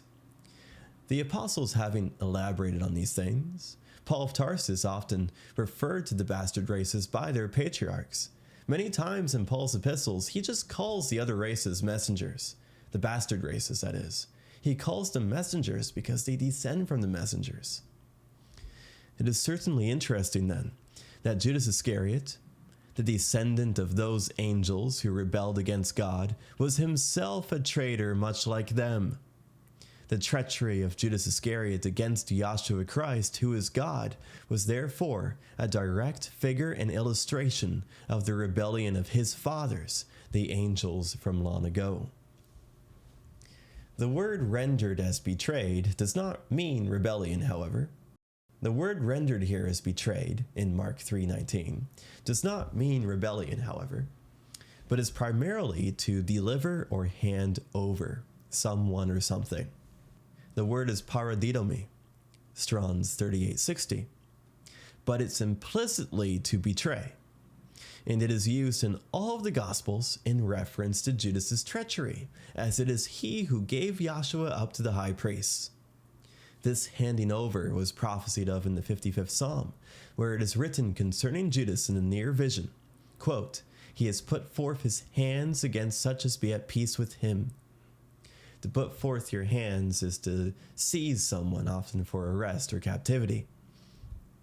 That prophecy found in the 55th Psalm and elsewhere was certainly alluded to by Christ when he said on the night of his arrest, quote, "The hour has come, behold, the Son of Man is betrayed into the hands of wrongdoers." And then again, Psalm 55, "He has put forth his hands against such as be at peace with him." We should remember, however, that our Prince, being God, was not himself deceived or taken off guard, and that all these things worked towards the fulfillment of the prophets. They're even a type for the future. Paul of Tarsus, he used the same word, paradidomi, when describing this fact to the Galatians. Galatians 2:20. "Now I live no longer, but Christ lives in me. And that I now live in the flesh, in faith I live, in that of the Son of Yahweh, who having loved me, then surrendered himself on my behalf." Surrendered himself, paradidomi, Strong's 3860. It is simple to discern the fact that Judas Iscariot was a bastard, as all we need to do is believe the testimony of our Christ. He called him a false accuser, plain and simple. Tracing Judas's genealogy more finely requires a little more detective work, but Yahweh be praised, our God has left us the necessary clues. The first piece of the puzzle is found in the surname right in front of us. Iscariot is commonly and logically interpreted as a compound of the Hebrew word ish, Strong's 377, which means man, and the town Kerioth. Thus the surname can mean man of Kerioth. But it should not be assumed that this was just another ordinary Galilean village. While the two angels or messengers referred to the apostles as Galileans immediately after Yahshua's ascension, Acts 1:11, it must be remembered that by that point, Judas had long since gone off and hung his contemptible neck. Had Judas still been among them, the angels would not have used that term, for it is evident based on the location of Kerioth that all of the apostles except Judas were Galileans. Judas was the only one who wasn't. In the Old Testament, we see that Kerioth was the name of a town in Moab. Amos 2 verse 2, Jeremiah 48:24, 41, and Kerioth was also the name of a town in southern Judah, Joshua 15:25. The town which was in southern Judah is the much more plausible candidate, given certain historical circumstances as well as the context of the gospel. This town of southern Judah was situated near what was originally the border of Judah and Edom. Edom. Is it a coincidence the betrayer among the 12 hailed from such a place? Those of us who have been mercifully blessed in the Christian identity are not surprised by this fact, but how often is the peculiarity of Judas's origin ever examined elsewhere, or its implications considered? The Edomites had migrated into and settled much of ancient Judah and Israel after the Assyrian and Babylonian captivities of the Israelite population, and they seized the land for themselves. The Edomites continued to occupy these places for hundreds of years until they were forcibly converted to Judaism in the time of the Hasmoneans from about 125 BC, and then came to dominate Judea from the time of Herod from about 40 BC. The Jews of today descend from these Edomite converts. Here is something else which is interesting. As we discussed in our commentary, Sons of the Land, because the boundaries of Edom prophetically crawled upwards and absorbed much of the territory of Judea following the Babylonian deportations, it came to pass that the Roman province of Idumea, Edom, during the time of Christ, encompassed what was formerly southern Judah. This included the town of Hebron, and Kerioth is estimated to have been about 15 miles south of there. So what does that mean? It means that Judas Iscariot coming from Kerioth would have been demographically classified as an Idumean. How fitting, how ironic. Yahweh our God does indeed have a sense of humor. It is important to remember that Idumea almost certainly had a higher density of Edomites than any other province of Judea, and that is likely why Yahshua Christ is never once recorded as having ministered or even traveled there. Now both Judas and his father Simon were called after the town of Kerioth. John 6 verse 71. Now he spoke about Judas, the son of Simon Iscariot, for he was going to betray him, being one of the 12. John also mentions Simon, the father of Judas Iscariot, at 13 verse 2 and 13 verse 26. This generational stamp of being from Kerioth being applied to both Judas and his father suggests that his tainted family tree had a long history and deep roots in that town. Man, the case is just getting worse and worse for poor devil Judas. Being from Kerioth was simply something both he and his father were known for. Maybe they were also known for being thieves and rapists, who knows? As Luke writes, Judas who is called Iscariot, which explains why the label appears consistently across all four Gospels. They were very well known for being from that town, a town which was not in Galilee. It is so fitting that the only apostle who was a demon Edomite devil is Judas, the only one who was not from Galilee. Far from Galilee, and a very suspect place. Being from the province of Judea, specifically Idumea, and not from the province Galilee, might have filled Judas's wicked heart with a sense of superiority over the other apostles. It could be inferred from the gospel that Judeans sometimes look down on Galileans. John 7 verse 52. A type of disdain which Edomite Jews are still known for today, especially in the way that they deride salt-of-the-earth Christians from rural areas like West Virginia. But our Christ, he spent much of his ministry in the countryside, in small villages, among salt-of-the-earth people, because that is where most of the children of Israel were to be found. In small countryside villages, in farming villages. Not in major cities like Tiberias, which were often hot spots for bastards. Just like today, there's nothing new under the sun. Now here's the kicker. Funnily enough, the word Kerioth is believed to mean cities. Judas, man of the cities, and then we have all these apostles who are men of the country. How poetically masterful is our God. And today, cities like New York City are filled with Edomites, absolutely filled. These matters, along with the direct proof from Yahshua's own mouth that Judas was a bastard, calling him a false accuser, should be more than enough to draw a conclusion about his Edomite ancestry. But there is yet another witness, a spiritual one, spoken by Christ himself while praying in the Garden of Gethsemane, which brings the case to a close. There in his prayer, Yahshua referred to Judas as a son of destruction, in much the same way that Paul of Tarsus later in the 9th chapter of his epistle to the Romans labeled the Edomites as vessels of destruction. John 17:12.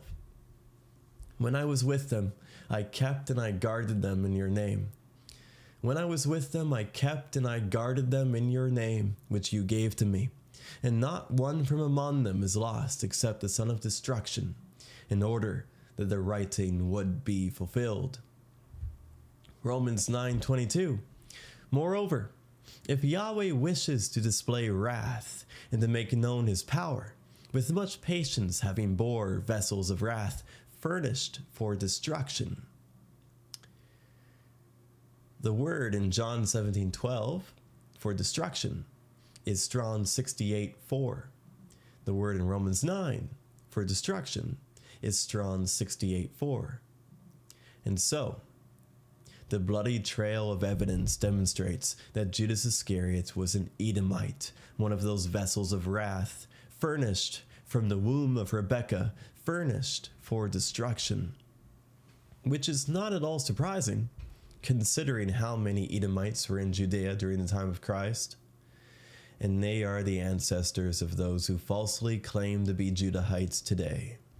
Jews are Edomites. Judas was a bastard, for in addition to the manifold witnesses we have already cited, such as his being a devil, being a son of destruction, being from Carioth, Yahshua said to the apostles, "And you are clean, but not all." If Judas was not clean, then this means he was not an Israelite, for Yahweh promised through his prophets to cleanse all of Israel without any exceptions. Without any exceptions indeed. So, Judas must not have been of Israel. It is the bastard races, the broken vessels, the strange and degenerate vines of fornication, which can never be cleansed. Jeremiah chapter 2, verses 21 to 22. Yahshua Christ, he taught us that a family tree is known by its fruits. And the fruits of Judas Iscariot were horrible. They were bad. You can't imagine fruits which were worse. No one but an embodied demon could have done what he did. Besides his most infamous crime, the Apostle John even tells us that Judas held the purse with the savings and was a thief, much like the Edomite Jews of today.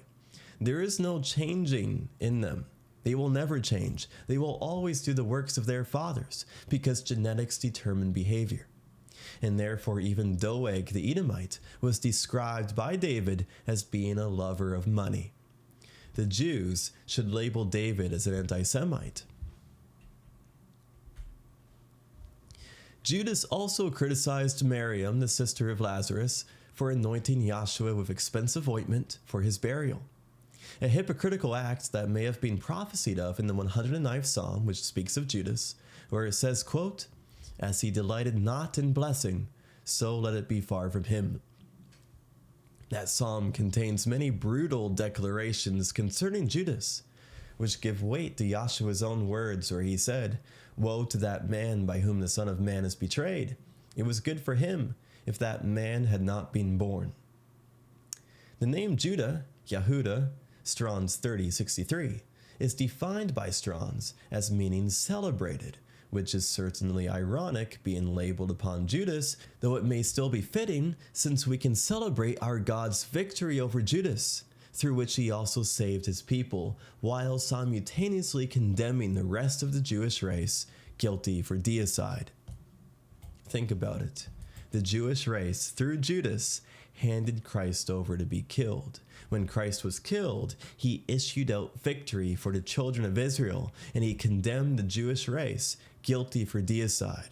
So, in the end, what Judas did is something to be celebrated. Psalm 109 also appears to reveal a few more details about Judas that the gospel does not touch upon. It perhaps suggests that Judas had a wife and children, if it's to be taken literally, where it says, quote, "Let his children be fatherless, and his wife a widow." This could imply that Judas was among the older of the apostles, ostensibly like Peter. Apart from this, in the name of his father, we know nothing else concerning Judas's brood. On that note, it is interesting that Judas's father's name was Simon, since, as we have said, the name means hearing, and Judas, being a racial goat instead of a racial sheep, would never have been able to hear the voice of the shepherd. As Christ said to the Edomite goats among the Pharisees, "But you do not believe, because you are not my sheep. My sheep hear my voice, and I know them, and they follow me." Earlier in his ministry, Yahshua had also said to them in part, quote, "For what reason do you not perceive my speech? Because you are not able to hear my word. You are the sons of a father, the false accuser."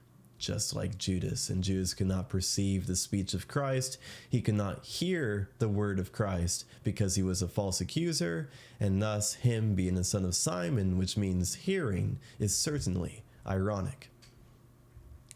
One might ask why Yahshua, knowing what is in a man, chose to have a devil among the original 12. And the most immediate answer is this: a betrayal at the hands of a bastard was prophetically required. It is the result of the enmity between the seed of the serpent and the seed of the woman. And as Christ said, all the prophets spilled from the foundation of society,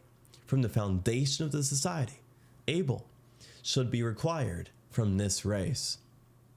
Since the Edomites are descendants of Cain through their Hittite admixture with the Kenites, the slaughter of Abel by his half-brother Cain can be seen as a type for Christ, the seed of Jacob, being slain by Judas, and the high priest, the seed of Esau. As Paul wrote, Yahshua's blood is speaking better than Abel. And there are also many other types which are illustrated in the prophets. We cannot imagine that Yahshua would have ever allowed one of his own children to be responsible for what Judas did, but such a thing was not even possible anyways, as the children of Israel recognize and love their God. They don't author sin either. So while the Jews authored the sin of Yahshua's execution, some of the children of Israel consented to what they did, but they did not author it. There's a difference. The story of Judas is a valuable lesson which teaches us that no Jew can ever possibly convert to Christ, because even the Jew who spent 3.5 years by Yahshua's side as an apostle was not even able to abide in him. He had 3.5 years, and he failed. He failed hard. The Apostle John illustrated that being an antichrist is a racial phenomenon when he wrote in his first surviving epistle that many antichrists were being born, which compounds with the rest of his epistle and also with the words of Christ and the prophets. As Christ said to the Edomites among the Pharisees, "If Yahweh was your father, you would have loved me, for I have come from Yahweh and am here." The Edomite Jews are corruptions of Yahweh's creation, and for that reason, Yahweh is not their father. Being bastards, their origin is evil, and they are not able to recognize or love God. Look at how much they hate Adolf Hitler, who was one of the most Christian men of recent memory, and they falsely accuse him of doing things he did not do.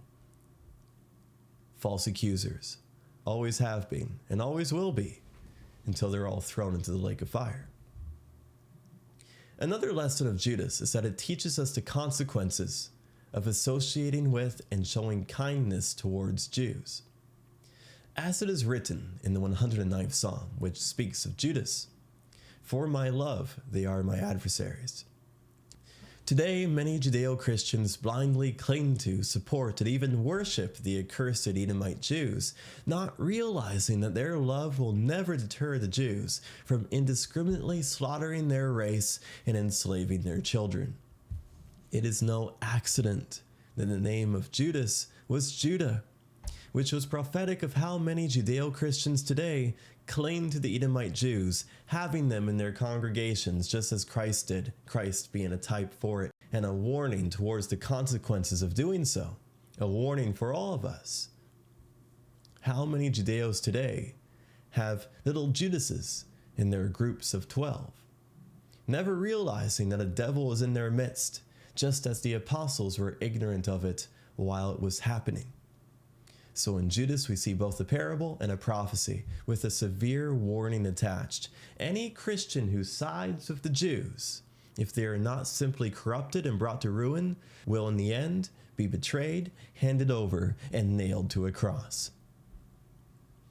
The naivety of Judeo-Christians and their love for all the Judases of today, and blind Christian Zionism, worshiping those who killed God and licking their feet and kissing their asses, was certainly made evident in the opening of the prophet Malachi. Malachi chapter 1, verses 2-3. "I have loved you, saith Yahweh. Yet you say, wherein have you loved us? Was not Esau Jacob's brother? Saith Yahweh.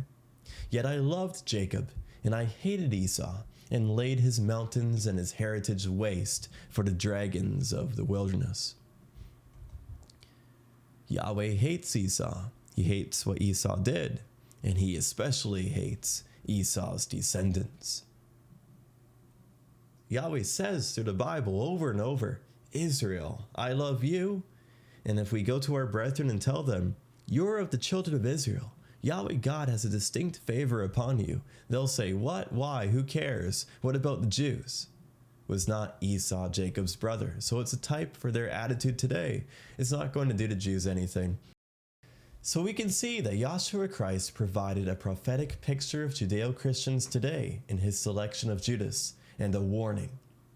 Just as his life mirrored the history of Israel in the past, in his coming out of Egypt, his temptation in the wilderness and other such events, so too did his life mirror the history of Israel as it was going into the future, and especially in the closing of the age.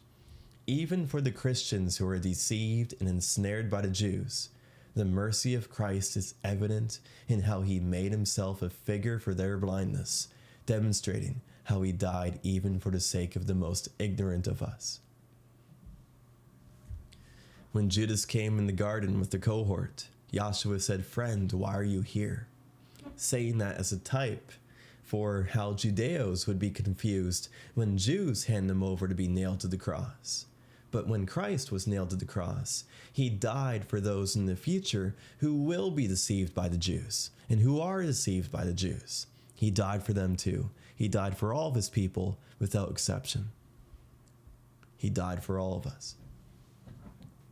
The day will come when Christians awaken to realize that Judas was a devil, just as the apostles did. And when we are all in the kingdom, we will abide in the God whom we love and whom cherishes us, while the Judases of the world will be nowhere to be found. So this concludes our commentary on Mark's reckoning of the 12. This was quite a journey indeed, talking about all of these apostles. And I'm very excited to move forward, to continue, because now we're going to be going into the parable of the strong man, which is going to be very exciting. And also that prelude to it concerning the accusations against Yahshua. So that's going to be very exciting. Praise Yahweh, the God of Israel, and thank you for watching. I do accept donations if anybody is interested. It helps me more readily contribute time to making videos, and I am, of course, eternally grateful. I also have an email here if anybody ever has any questions or wants to reach out. I also accept phone calls, and I can discuss anything that anybody wants to discuss, if, of course, I have time. But we can always schedule something. Next week is going to be a miscellaneous video, or maybe a topical one, or maybe even a brotherly discussion. I'm not sure yet. We'll see what Yahweh wills. And the week after that, it is going to be that project, Yahweh willing, concerning prophecy. That project with White, there's going to be a lot said which has not been said before. So please, I urge you, if you can, tune in. It's going to be an interesting one. Praise Yahweh, the God of Israel. And again, thank you for watching. Simon named Peter, 'cause sometimes he wouldn't hear you. Stubborn as a rock, and so the Christ named him Stone. He was one living brick in the walls of the kingdom, an example for all of our stiff necks, that we will be perfected.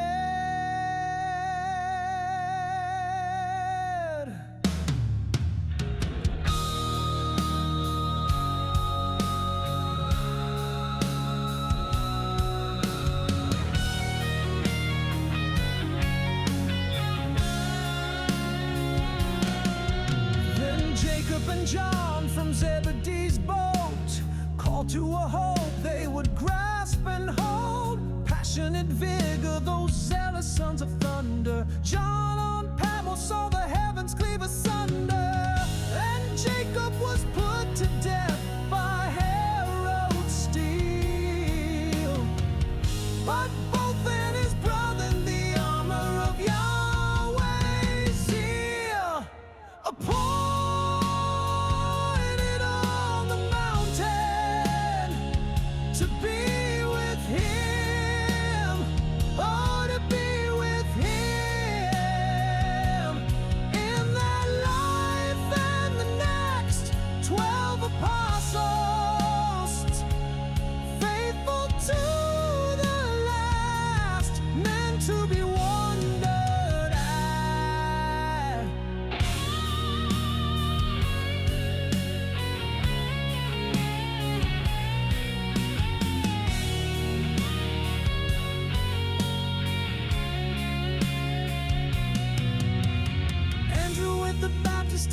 riverbed he stood, following Christ with valor and manhood, like Philip who rode on the very next day, walking with Christ and not realizing he was Yahweh. Mysterious Bartholomew with furrows in the land, sheaves in his hands for the winnowing fan. Then comes Matthew, a descendant of the tithes, penning the opening words of the gift of life. And then the twin, doubting Thomas with a double thought, whose hands felt the wounds and he professed he was God. Appointed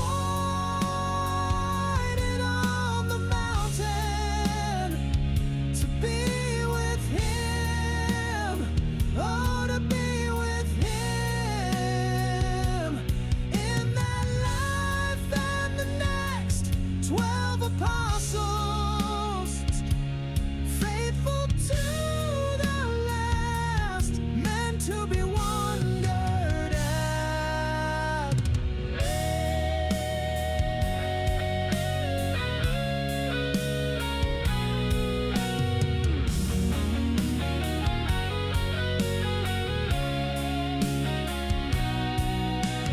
James and Jude, the sons of Alphaeus, sons of Mary and brothers of the prince. These are Jacob and Judah, these are the brethren of the one true Christ, yeah. Simon the Cananean, anything but a Canaanite, maybe Nathaniel or of Alphaeus or even neither. An olive tree standing in his house from year to year.